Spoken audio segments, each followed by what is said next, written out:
चोर और माँ। रात का वक्त है, तेज हवा चल रही है।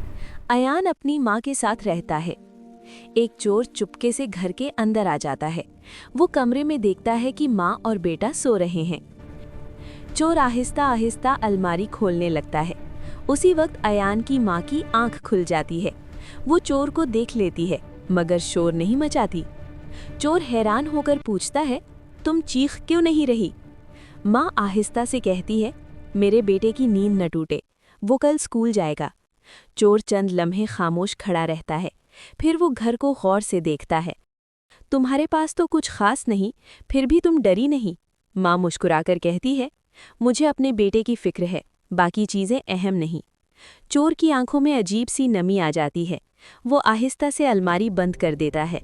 फिर वो जेब से कुछ पैसे निकालता है और मेज़ पर रख देता है। माँ हैरान होकर पूछती है, ये क्या है? चोर दरवाजे की तरफ जाते हुए कहता है, आज पहली बार किसी माँ की हिम्मत देखी है। ये पैसे अपने बेटे की पढ़ाई के लिए रख लेना।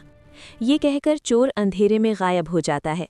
माँ मेज़ पर रखे पैसे देखती है और फिर सोए हुए अयान को देखकर आहिस्ता से कहती है, बेटा, तुम्हारी वजह से शायद आज एक चोर का दिल भी बदल गया।